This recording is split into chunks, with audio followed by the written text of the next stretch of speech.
و پەلاماری دەوڵەتی تورکیا بۆ سەر فڕۆکەخانەی مەدەنی سلێمانی پێشێلکاریەکی گەورە و هەوڵێکی تیرۆریستیانەیە بۆ سەر هەرێمی کوردستان و عێراق. ئەمڕۆ ئێمە وەک کۆمەڵێک لە ڕێکخراوەکانی کۆمەڵی مەدەنی و ڕۆشنبیر و کەسایەتی شارەکە دەمانهەوێت گرتبوونەوەیە بکەین بە مەبەستی ئیدانەکردن و ڕیسواکردنی ئەم هۆڵە دژمنکاریە کە پێمان وایە دژە لەگەڵ هەموو ڕێککەوتن نامە و یاسان نێودەوڵەتیەکان و دەچێتە خانەی تاوان و تیرۆری نێودەوڵەتیەوە و ئەمە پێویست بەوە دەکات لە ئاستی خەڵکدا دەنگی لێوە بێت پێشهاتێکی مەترسیدارە و ئەگەر خەڵک دەنگی گشتی بکاتە هەڵوێستێکی نیشتیمانی و نەتەوەیی پێمان وایە دەبێتە بەشێک بۆ ڕاگررتنی ئەو هەوڵە دژمنکارانە و ئێمە لێرە ڕاداوا دەکەین کە لە پەرلەمانی عێراق لە ڕێکخراوە نێودەوڵەتیەکان تەنانەت لە دادگا نێودەوڵەتیەکان بەدواداچوون بۆ ڕووداوە بکەن و تاوانباران و ئەنجامدەرانی بە سزا بگێنن. پامی ئەمڕۆ سەرەتا بۆ کۆمەلگای نێودەوڵەتیە کە بەڕاستی ئەو کاری کە تورکیا ئەنجامی داوە دژی بە فڕۆکەخانەیەکی مەدەنی و دژ بە هاوڵاتیانی مەدەنی کارەساتێکە ینی کە بەڕاستی ئەوە ناکرێت پێوانە ناکرێت.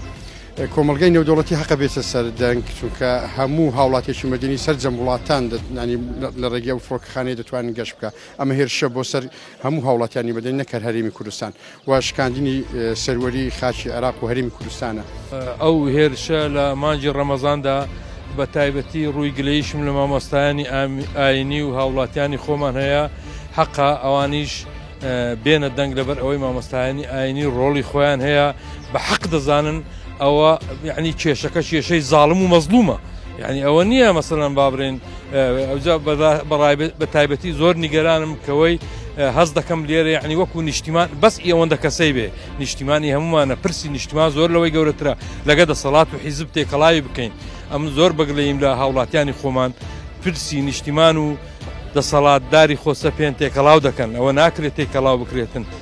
ئێمە لە هەموو هێرش و داگیرکاریەکان هەڵوێستمان نواندووە هەڵوێستی یەکریزینەتەوەی و نیشتیمانی بەڵام ئەم پێشاتەی دوایی کە لە حوتی نیساندا پەلاماری بۆمبارانکردن بە درۆن لەلایەن دەوڵەتی فاشیست تورکەوە بەسەر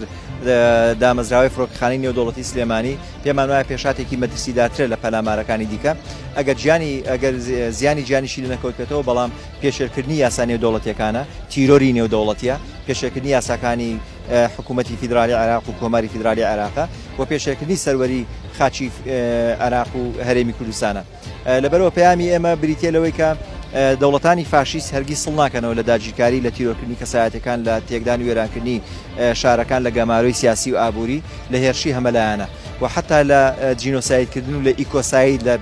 تاڵانکردنی ژینگە و لە ناوبرنی ژینگەی ئێمە و دانانی دەیان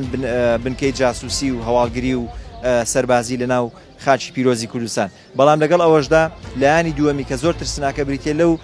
هێزە جاشیستی و جاشیزمەی کە لە ناو خۆی کوردستاندا وەکو گەرایەک وەکو خۆرەیەک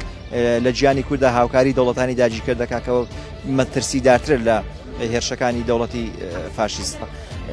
کورد لە ئەمڕۆدا پێویستی بە یەکدەنگی و یەکگرتوویەکی زۆر باشەیە بۆی لە بەرامبەر دوژمناندا هێزێکی باش پێشان بدەن کە ئێمە یەکگرتووین لە بەرامبەر ئێوەدا بەداخەوە دەبووە ئەمڕۆ زۆرینەی خەڵکی لێرە بووە. وڵا ئیدانەی ئەوە وەزعی دەکەین زۆرمان پێ ناخۆشە بەڵام زۆر بەداخەوە بۆ شارێکی وە کۆڕانی ئەو دوو حیزبە بە تایبەتیش پارتی دیموکراتی کوردستان هیچ ئینتیمان بۆ خەڵکەی نەهێشتووە خەڵک ئینتیمای وەتەنی نەماوە لەنا ئەوە گردبوونەوەیە لە هەفتەیەکی ژنگواستنەوەی خەڵک لەوەی زیاتر گرد دەبێتەوە.